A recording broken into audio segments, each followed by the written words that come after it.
It's the kind of neighborhood that defines our country. Hard-working, blue-collar.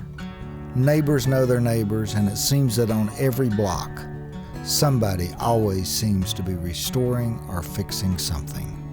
It's called Willie Boom. My wife and I moved to Bristol 25 years ago. We moved to this community because we wanted to raise our kids here because of the great people and the great values and everything that's around here. And then we bought this business 11 years ago, and as soon as we did, we fell in love with this community. The Willie Boom people are quirky, they're fun, they're close-knit, hard-working people.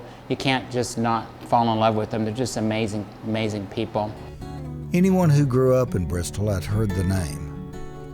The Willie Boom bus route took Bristolians through Fairmount and out towards Highway 421. So anyone heading east of the rail line probably took the Willie Boom bus. But where is Willie Boom?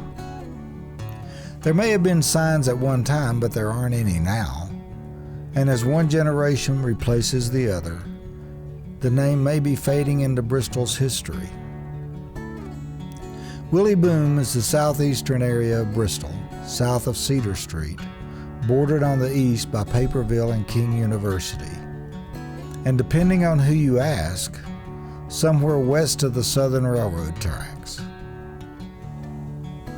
And the southern border is the city limits or maybe a little beyond. The center of Willie Boom could be considered this Food City grocery store on Virginia Avenue.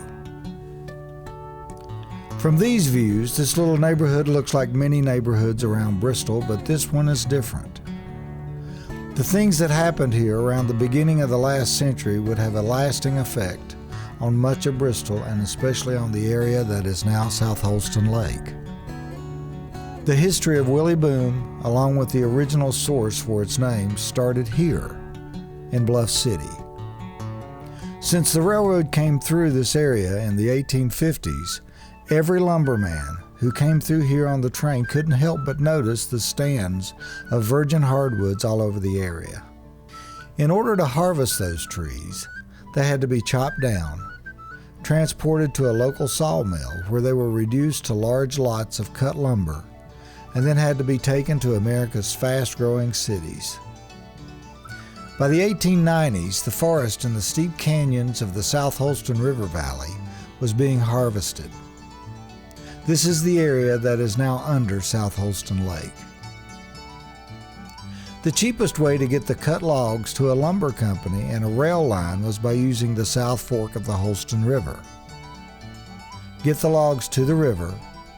The logs would float all the way down the river until they reached Bluff City, approximately 10 miles away. At Bluff City, there was a sawmill called the Willie Boom and Lumber Company.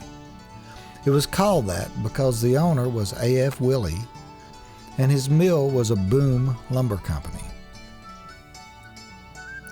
A boom was a long floating barrier, usually made from logs chained together and stretched out into a river to divert the logs floating down that river to the mill at the shore.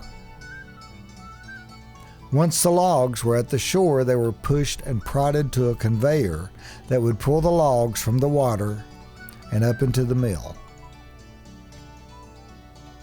There are a lot of lumber mills called boom and lumber companies, and it usually means that the mill is on a river and uses that river to transport logs. The rail line that came through Bluff City was the main line that went into Bristol, so Mr. Willie had everything he needed to turn those logs from Holston Valley into board lumber for a fast-growing nation. But it was a long way down that river to Bluff City, and the town council was preparing to annex the land where the lumber mill sat. Mr. Willie started looking for other options. Bristol was a growing city, and the main rail line connecting the major cities of North America connected here. A large parcel of land was available on the city's southeastern border near Mr. Willie's home, but the Holston River went nowhere near there, nor did any other river. That was a major problem.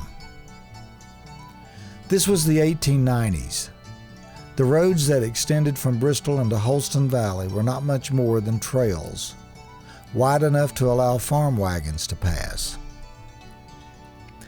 And the closer a person got to the valley, the more rugged it got. Trucks hadn't been invented, and horse and mule-drawn wagons on muddy roads was not going to work. Mr. Willie decided to build a railroad.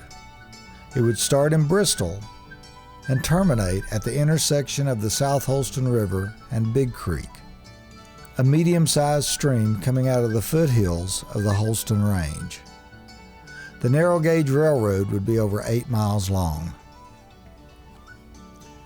So in September of 1892, the Holston Valley Railroad became incorporated, solely owned and operated by the Willie Boom and Lumber Company of Bluff City.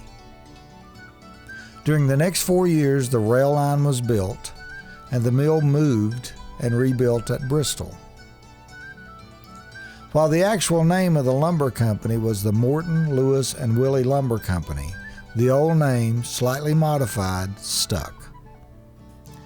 A lot of workers came with the mill, so the name really never changed, except eventually the "and" was dropped, and the mill in the area was called Willie Boom. The location for the mill, just outside of Bristol, was a big field in the bottom of a valley where a stream ran. It was a bit swampy in places, but the area to the east of Georgia Avenue had a large area far enough from the stream to have solid ground.